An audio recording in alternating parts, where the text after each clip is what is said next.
ഇന്ന് ചെയ്യാൻ പോകുന്ന റെസിപ്പി നോൺ വെജ് ആണ്. പക്ഷെ അതൊരു സ്നാക്കാണ്. എന്നാൽ പക്ഷേ ഹെവി മീലാണോ എന്ന് ചോദിച്ചാൽ ആന്നുതാനും. എന്താ പറയുക, ഒരു വെടിക്ക് രണ്ട് പക്ഷി എന്നൊക്കെ പറയില്ലേ, എന്ന് പറഞ്ഞ പോലെ ഒരു സാധനം.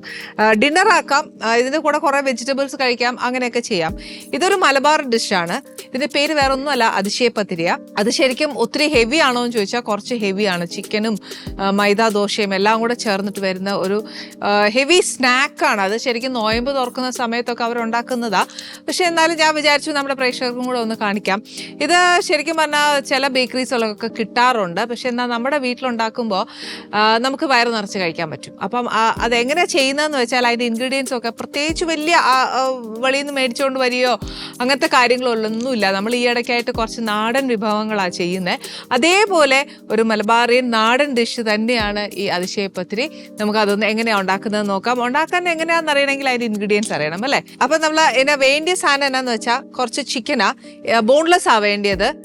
ഇതിപ്പോൾ കുറച്ച് കീമ മേടിക്കുകയാണെങ്കിൽ അങ്ങനെ, അതല്ലാന്നുണ്ടെങ്കിൽ ഇറച്ചിയായിട്ട് മേടിക്കുവാണെങ്കിൽ ബ്രസ്റ്റ് പീസോ അങ്ങനെ എന്തെങ്കിലും മേടിക്കുവാണെങ്കിൽ ഈ പറഞ്ഞ പോലെ മിക്സിയിൽ അടിച്ചെടുക്കുകയോ എന്നാന്ന് വെച്ചാൽ നമുക്ക് ചെയ്യാൻ പറ്റും. ഇനിയിപ്പോൾ ഇത് ചിക്കനിൽ മാത്രമേ ഉണ്ടാക്കാൻ പറ്റുള്ളൂ എന്ന് ചോദിച്ചാൽ അങ്ങനെയൊന്നുമില്ല. മീറ്റിൻ്റെ ഏതായാലും ഈ ഒരു സ്നാക്ക് ചെയ്യാൻ പറ്റും. പിന്നെ വേണ്ടിയത് കുറച്ച് മല്ലിപ്പൊടി, പിന്നെ കുറച്ച് മഞ്ഞൾപ്പൊടി, പിന്നെ വേണ്ടിയത് കുറച്ച് മുളക് പൊടിയാണ്. മുളക് പൊടി വേണമെങ്കിൽ നമുക്കൊന്ന് ഇതിൽ സ്കിപ്പ് ചെയ്യാവുന്നതാണ്. പക്ഷെ ഞാനത് ചെയ്യാറില്ല. പക്ഷെ നിങ്ങൾക്ക് വേണമെങ്കിൽ സ്കിപ്പ് ചെയ്യാം. പിന്നെ വേണ്ടിയത് കുറച്ച് കുരുമുളക് പൊടിയാണ്. ഇതും ഓപ്ഷണലാണ്, വേണ്ടെങ്കിൽ കളയാം. കാര്യം എന്നാന്ന് വെച്ചാൽ നമ്മൾ അല്ലാതെ തന്നെ പച്ചമുളക് ചേർക്കുന്നുണ്ട്. പിന്നെ വേണ്ടിയത് കുറച്ച് ഇഞ്ചിയും വെളുത്തുള്ളിയുടെ പേസ്റ്റോ അല്ലെങ്കിൽ അരിഞ്ഞു വെച്ചിരിക്കുന്നതായാലും കുഴപ്പമില്ല. അരിഞ്ഞു വെച്ചിരിക്കുന്ന പറയുമ്പോൾ തീരെ കുഞ്ഞുകുഞ്ഞായിട്ട് അരിയണേ, അല്ലാതെ വലിയ മുഴുത്ത കഷ്ണമല്ല വേണ്ടിയത്. പിന്നെ വേണ്ടിയത് ഒരു 2 വലിയ സവാള ഇതേപോലെ കുഞ്ഞുകുഞ്ഞായിട്ട് അരിയുക. സവാള മാത്രമല്ല, പച്ചമുളകും ഇഞ്ചിയും ഒക്കെ ഞാൻ പറഞ്ഞത് ഇതേ കൂട്ട് തന്നെ അരിയണേ. നെക്സ്റ്റ് വേണ്ടിയത് പച്ചമുളക്. ഇത് നല്ല എരിവുള്ള പച്ചമുളകായതുകൊണ്ടാണ് ഞാൻ കുറച്ചെടുത്തത്. നമ്മുടെ എരിവ് അനുസരിച്ച് കൂട്ടവും കുറയ്ക്കുകയൊക്കെ ചെയ്യാം. ഇവിടെ ഞാനിപ്പം കുരുമുളകും മുളക് പൊടി എടുക്കുന്നതുകൊണ്ട് പച്ചമുളക് കുറച്ചതാണ്. ഇനിയിപ്പോൾ അത് രണ്ട് സ്കിപ്പ് ചെയ്യാമെന്ന് ഞാൻ പറഞ്ഞതുകൊണ്ട് പച്ചമുളകിൻ്റെ അളവ് കൂട്ടാം. പിന്നെ ഉള്ളത് കുറച്ച് നെയ്യാണ് വേണ്ടേ. പിന്നെ ഉള്ളത് കുറച്ച് ഗരം മസാല, പിന്നെ കുറച്ച് മല്ലിയില. ഇതിന് ഇഷ്ടംപോലെ മുട്ട വേണം കേട്ടോ. ഇതിപ്പോൾ ഞാനിവിടെ ഒരു 5 മുട്ട എടുത്തേക്കുന്നത്. 6 മുട്ട എടുത്തേ. പക്ഷെ ഒരു മുട്ട ഇവിടെ എന്നാ ചെയ്തതെന്ന് വെച്ചാൽ വേണ്ടേ, ഞാനിവിടെ ഒരു കുറച്ച് മൈദയുടെ കൂട്ട് കലക്കി വെച്ചിട്ടുണ്ട്. അതായത് നമ്മുടെ പാൻ കേക്ക് പോലെ മൈദാ ദോശ ഉണ്ടാക്കല്ലേ എന്ന് പറഞ്ഞ പോലെ മൈദയും മുട്ടയും പാലും ഉപ്പും കൂടെ ഇട്ട് കലക്കി വെച്ചിരിക്കുന്ന ബാറ്ററായത്. ഇത് ദോശ ഉണ്ടാക്കണം. അപ്പം അതിനാണ് ഞാൻ ഈ 6 മുട്ടയിൽ നിന്ന് ഒരു മുട്ട എടുത്തത്. ഈ മൈദാദോശ കലക്കാൻ വേണ്ടി ഞാൻ എടുത്ത പശുമ്പാലാണ് ഇത് പശുമ്പാലിൽ തന്നെ കലക്കണമെന്നില്ല, പച്ചവെള്ളം ആയാലും കുഴപ്പമൊന്നുമില്ല. പക്ഷേ പശുമ്പാലിൽ കലക്കിയാൽ കുറച്ചുകൂടെ നല്ല ടേസ്റ്റ്. പിന്നെ വേണ്ടിയത് അടുത്ത് കുറച്ച് പച്ചമുളകും കൂടെ വേണം. ഇത് എന്നാത്തിനാന്ന് വെച്ചാൽ മുട്ടയുടെ കൂട്ടുണ്ടാക്കാൻ വേണ്ടിയിട്ടാണ്. അപ്പോൾ ഈ പറഞ്ഞ പോലെ കൺഫ്യൂഷൻസ് ഒന്നുമില്ല.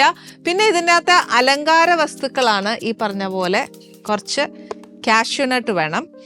അതിൻ്റെ കൂട്ടത്തിൽ ഇത് ഇപ്പോൾ കാഷ്യൂനട്ട് തന്നെ ഇല്ലയെന്നുണ്ടെങ്കിൽ കുഴപ്പമില്ല, നമുക്ക് കപ്പലണ്ടി ആയാലും കുഴപ്പമില്ല. പിന്നെ ഒരു ഇച്ചിരി മുന്തിരിങ്ങ. ഇത് രണ്ടും ഓപ്ഷണലാണ്, വേണമെങ്കിൽ മാത്രം മതി, ഇല്ലെങ്കിൽ ബാക്കി ഇൻഗ്രീഡിയൻസ് വെച്ച് മാത്രം നമുക്ക് ചെയ്യാം. അപ്പോൾ ഫസ്റ്റ് എന്നാ ചെയ്യേണ്ടതെന്ന് വെച്ചാൽ നമുക്കിതിൻ്റെ കൂട്ടുണ്ടാക്കണമല്ലോ. ഇത് വെളിച്ചെണ്ണയിൽ ചെയ്യാം, റിഫൈൻഡ് ഓയിലിൽ ചെയ്യാം, ഏതാ നമുക്ക് കൺവീനിയൻ്റ് അല്ലെങ്കിൽ നമ്മൾ ഏതാ ഉപയോഗിക്കുന്നതെന്ന് വെച്ചാൽ അത് ഉപയോഗിച്ചാൽ മതി. അപ്പം ഇവിടെ ഇപ്പോൾ ഒരു നാടൻ വിഭവമാണ്. അപ്പം ഞാൻ എത്രയായാലും വെളിച്ചെണ്ണയിലാണ് ചെയ്യാൻ പോകുന്നത്.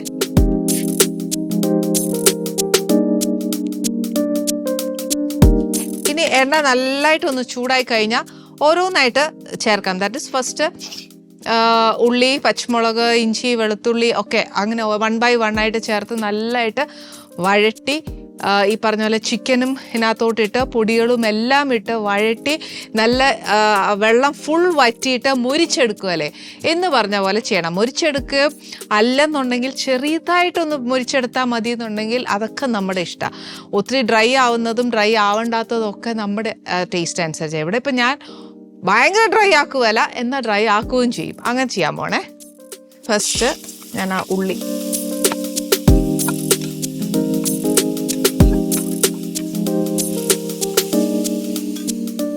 ഏകദേശം 1 കിലോളം ചിക്കൻ വരും ഇത്.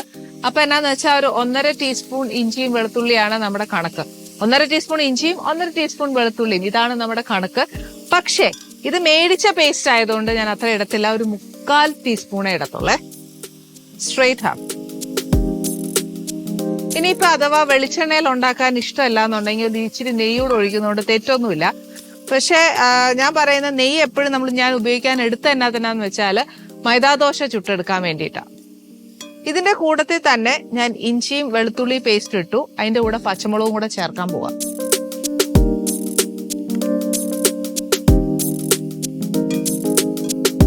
ഉള്ളി ഒരുപാട് കൊത്തി അരിഞ്ഞുകൊണ്ടുണ്ടല്ലോ, അതിന്റെ ജലാംശം ഒത്തിരി ഉണ്ട്, വാട്ടർ കണ്ടന്റ്.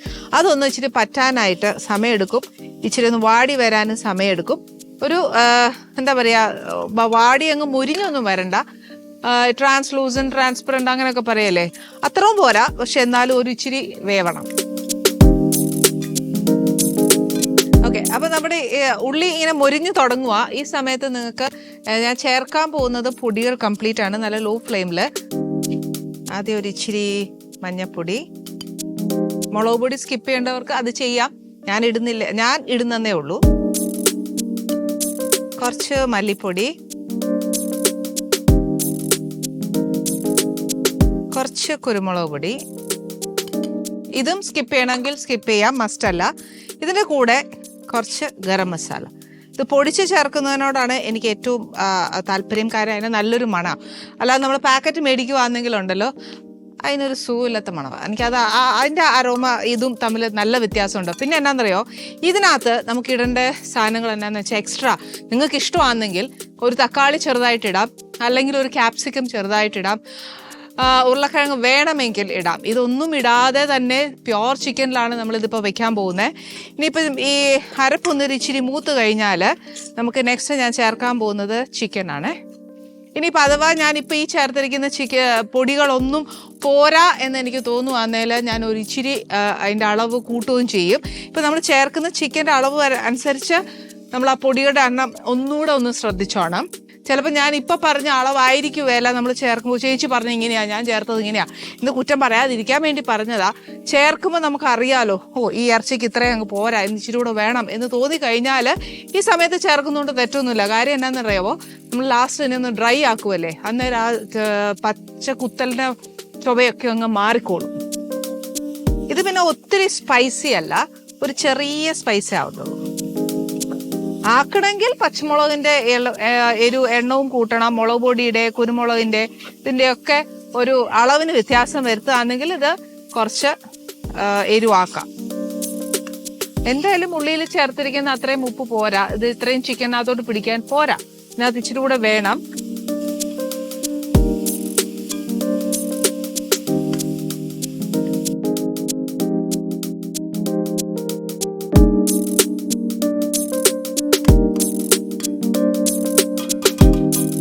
ഓക്കെ, ഞാൻ ഇതിനകത്തോട്ട് കംപ്ലീറ്റ് നമ്മുടെ മസാലാസ് എല്ലാം ചേർത്ത് കഴിഞ്ഞു. ഞാൻ നിങ്ങൾക്ക് സ്കിപ്പ് ചെയ്യേണ്ട കാര്യങ്ങൾ പറഞ്ഞു തന്നു. പക്ഷേ നമ്മുടെ ഇറച്ചി ഒന്ന് വേവുമ്പോഴത്തേക്ക് അതിനകത്തോട്ട് ഒരു ഇച്ചിരി മല്ലിയിലയുടെ ടേസ്റ്റും അല്ലെങ്കിൽ കറിവേപ്പിലയുടെയും ടേസ്റ്റും നല്ലതാണ്.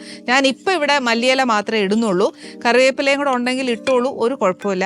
അപ്പോൾ ആ സമയം കൊണ്ട് ഇറച്ചി വേവുന്ന സമയം നമുക്ക് ആ മൈദാ ദോശയും കൂടെ ഉണ്ടാക്കാം. മൈദാ ദോശ ശരിക്കും ഞാൻ നേരത്തെ പറഞ്ഞു, ഒരു മുട്ടയും ഒരു 1/2 കപ്പ് മൈദയും പശുവും പാലും ഉപ്പും മാത്രം കലക്കിയെടുത്ത് വെച്ച ബാറ്ററായത്. അപ്പം ഇനി നമുക്ക്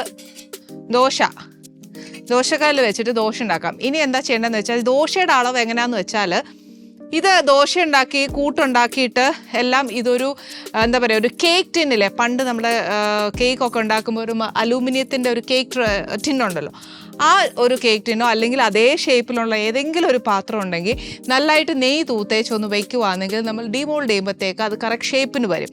അതുകൊണ്ട് അത് അങ്ങനെ ചെയ്തു വെക്കുക. അപ്പോൾ ഏത് പാത്രമാണോ എടുക്കുന്നത് ആ അളവിന് വട്ടത്തിൽ വേണം ദോശ ഉണ്ടാക്കാൻ. ഇനിയിപ്പോൾ അങ്ങനെയൊന്നും ദോശ ഉണ്ടാക്കാൻ പറ്റിയില്ല എന്നുണ്ടെങ്കിൽ ഞാൻ ചെയ്ത് എന്നാന്ന് വെച്ചാൽ, ഞാൻ ഏത് പാത്രമാണോ എടുക്കുന്നോ ദോശ എങ്ങനെ ഉണ്ടാക്കുന്നോ ആ പാത്രത്തിൻ്റെ അളവിന് മുറിച്ചെടുക്കും. അങ്ങനെ ചെയ്താലും മതി. അപ്പോൾ ഒരു കാര്യം ചെയ്യാം, ഞാൻ ദോശ ഉണ്ടാക്കാൻ തുടങ്ങാം. മിനിമം ഒരു 10 ദോശയെങ്കിലും വേണം.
ഞാൻ ദോശ 10 ഉണ്ടാക്കിയിട്ടുണ്ട്.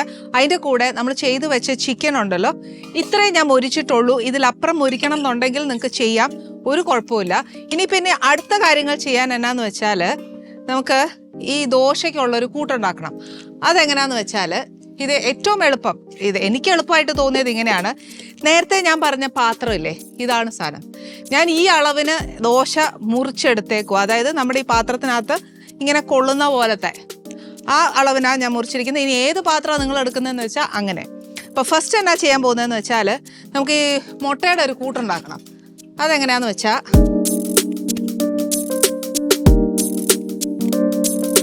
ഇപ്പം എൻ്റെ കയ്യിൽ 5 മുട്ടയാ.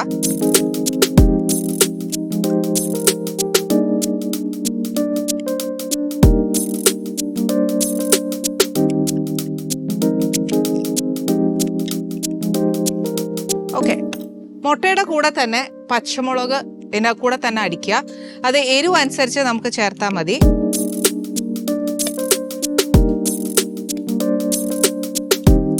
ഇപ്പോൾ ഒരു 2 വലിയ പച്ചമുളക് എടുത്ത്, പോരാന്നുണ്ടെങ്കിൽ ഒരു ചെറുതൂടെ മതി. ഇതിൻ്റെ കൂടെ ഒരു ഇച്ചിരി ഉപ്പ് ആവശ്യം, ആ മുട്ടയ്ക്ക് വേണ്ടിയിട്ടുള്ള ഉപ്പ് മാത്രം മതി. ഇത് നല്ലതായിട്ടൊന്ന് അടിച്ചെടുക്കുക. അല്ലെന്നുണ്ടെങ്കിൽ നമുക്ക് ഈ പറഞ്ഞ പോലെ തന്നെ ഓംലെറ്റ് ഉണ്ടാക്കുന്ന പോലെയൊക്കെ ചെയ്തെടുത്താലും മതി. ഇത് കുറച്ചുകൂടെ എളുപ്പമായതുകൊണ്ടാണ് ഈ പരിപാടിയൊക്കെ കണ്ടുപിടിച്ചത്. ഇപ്പം ഇതാ അതിൻ്റെ കൂട്ട്. ഇനി എന്നാ ചെയ്യേണ്ടതെന്ന് വെച്ചാൽ നമ്മൾ ആ എടുത്തു വെച്ചിരിക്കുന്ന പാത്രം ഉണ്ടല്ലോ, ഇതിനകത്തോട്ട് ഒരു ഇച്ചിരി നെയ്യോ ബട്ടറോ എന്നാന്ന് വെച്ചാൽ ഏതാ നമ്മുടെ ഉള്ളതെന്ന് വെച്ചാൽ അത് തേക്കുക. അല്ലാന്നുണ്ടെങ്കിൽ ഈ പറഞ്ഞ പോലെ വാഴയില ഇടാം, ഇല്ലെങ്കിൽ ഫോയിൽ പേപ്പർ ഇടാം. ഏതാ ഡീമോൾഡ് ചെയ്യാൻ എളുപ്പമുള്ളത് ഏതാന്ന് വെച്ചാൽ അതിടാം. ബേക്കിംഗ് പേപ്പർ ഇടാം, ഏത് വേണേലും ഇടാം. ഇപ്പം ഞാൻ ഇതിനകത്ത് നെയ്യ് പുരട്ടിയേക്കുക. പുരട്ടി ഇങ്ങനെ നമ്മൾ ഡയറക്റ്റായിട്ട് ഇങ്ങനെ വെക്കുവാണെന്നുണ്ടെങ്കിൽ ഒരു കാര്യം ചെയ്യണം, നെയ്യ് നല്ല തണുത്തതിന് ശേഷം ഇത് ഡീമോൾഡ് ചെയ്യാവുള്ളൂ, ഇല്ലെങ്കിൽ ഇങ്ങനെ പിച്ചി പറഞ്ഞൊക്കെ പോരും. അപ്പോൾ ഫസ്റ്റ് ഞാൻ എന്നാ ചെയ്യാൻ പോകുന്നതെന്ന് നോക്കിക്കോ. ഫസ്റ്റ് ഇത് ലെയർ ചെയ്യാൻ പോവാ. ആദ്യത്തെ ദോശ എടുത്തേച്ച് ഈ മുട്ടയുടെ കൂട്ടില്ലേ അതിനകത്തോട്ട് ഫുൾ മുക്കി വെച്ച് ഇതിനകത്തിടും. ഇതിൻ്റെ മേളിലാണ് നമ്മൾ ഈ കൂട്ട് വയ്ക്കുന്നത്. ഈ കൂട്ടിനകത്ത് ഒരു കാര്യം ഇടാൻ മറന്നുപോയി. എന്നാന്ന് വെച്ചാൽ നേരത്തെ ഞാൻ പറഞ്ഞ പോലെ കുറച്ച് മുന്തിരിങ്ങ നെയ്യിൽ വറുത്തിടാനാണെങ്കിൽ അങ്ങനെ ചെയ്യാം. ഞാൻ ആവശ്യത്തിൽ കൂടുതൽ നെയ്യ് ഇട്ടിട്ടുണ്ട്. പിന്നെ ഇനിയും നെയ്യ് വേണ്ട എന്ന് വിചാരിച്ചിട്ട് ഞാൻ ഇനി ഇടുന്നില്ല. വേണമെന്നുണ്ടെങ്കിൽ വറുത്തിടാം, അല്ലെങ്കിൽ ഇങ്ങനെ സാധായിട്ട് ഇട്ടാലും മതി. ഇനി ഇതിൽ നിന്ന് കുറച്ച് കൂട്ടെടുത്ത് ഇതിൻ്റെ മേളിൽ ഈ 10 ദോശയും അങ്ങനെ തന്നെ ലെയർ ചെയ്യുക. അതായത് 10 ദോശ എന്നുള്ളൊരു കണക്കിൽ ഞാൻ ചുട്ടെന്നേ ഉള്ളൂ. ഈ പാത്രം നിറയുമ്പോൾ നിർത്തിയേക്കുക.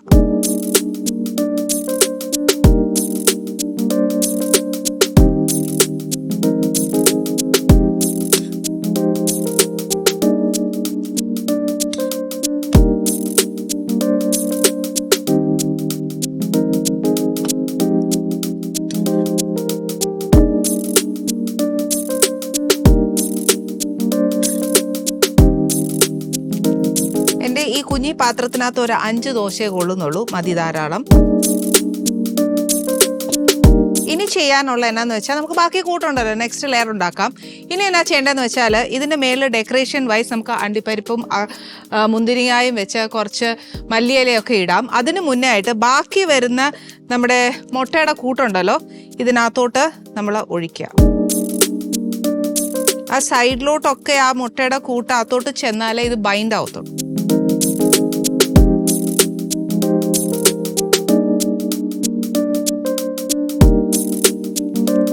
ഇനി ഇതെന്നാ ചെയ്യേണ്ടതെന്ന് വെച്ചാൽ നല്ല സ്റ്റീം ചെയ്തെടുക്കുക. സ്റ്റീം ചെയ്തെടുക്കാന്ന് വെച്ചാൽ നമ്മൾ ഇഡ്ഡലി പാത്രം ഇല്ലേ അതിനകത്തോട്ട് ഇതിൻ്റെ വേവെന്ന് പറഞ്ഞാൽ ബാക്കി എല്ലാം വെന്തതാ. ഇനി വേവാനുള്ളത് മുട്ട മാത്രമേ ഉള്ളൂ. മുട്ടയ്ക്ക് എത്ര വേവാ ഉള്ളത്. എന്നാലും ഈ പറഞ്ഞ പോലെ കുറച്ച് കൂടുതൽ വേവിച്ചാൽ മാത്രമേ, കുറച്ച് നേരം കൂടുതൽ വെച്ചാൽ മാത്രമേ ഈ ബൈൻഡ് ചെയ്യണമല്ലോ നമ്മുടെ ദോശ മൊത്തം ഒന്ന് ഈ ഇത്രയും നമ്മൾ ചെയ്ത സാധനം ഒരു കേക്ക് രൂപത്തിൽ വരണമെന്നുണ്ടെങ്കിൽ കുറച്ച് നേരം അതിൻ്റെ ആ ഒരു വേവ് വന്നാലേ ഒക്കത്തുള്ളൂ. അതിൻ്റെ ഒരു താമസം മാത്രമേ ഉള്ളൂ. ഇത് ശരിക്കും പറഞ്ഞാൽ നമ്മുടെ ഒരു നാടൻ ലസാന്യയുടെ ഒരു വേർഷനാണെന്ന് മാത്രം. പക്ഷേ ഈ പറഞ്ഞ പോലെ ഇതിനൊരു ഹെവി സ്നാക്കാണ്. ലസാന്യ ചെയ്യുമ്പോൾ ശരിക്കും വേറൊരു വേർഷൻ. നമുക്കൊരു പ്രാവശ്യം അതും ചെയ്യാം കേട്ടോ. ബേക്കിംഗ് അല്ലാതെയും നമുക്ക് ചെയ്യാൻ പറ്റുമോ നോക്കണമല്ലോ, എല്ലാം പഠിക്കണം. അതുകൊണ്ട് ഇനിയിപ്പോൾ എന്നാ ചെയ്യേണ്ടതെന്ന് വെച്ചാൽ ഇത് കംപ്ലീറ്റ് ബേക്ക് ചെയ്യോ അല്ലെങ്കിൽ ഇഡ്ഡലി പാത്രത്തിനകത്ത് വെച്ച് ആവിയേറ്റി കംപ്ലീറ്റ് വേവിച്ചെടുക്കുക. ഇത്രയേ ഉള്ളൂ. ഇനി ഇതിനെ ഡീമോൾഡ് ചെയ്തിട്ട് കേക്കായിട്ട് കട്ട് ചെയ്യുവാണെങ്കിൽ ഇതൊരു ഹെവി സ്നാക്കാണ്. ഇതാണ് ശരിക്കും പറഞ്ഞാൽ എന്നെ രേഷ്മ പഠിപ്പിച്ച അതിശയപ്പത്തിരി. ഭയങ്കര ടേസ്റ്റാണ്, ഉള്ള കാര്യം പറയാമല്ലോ.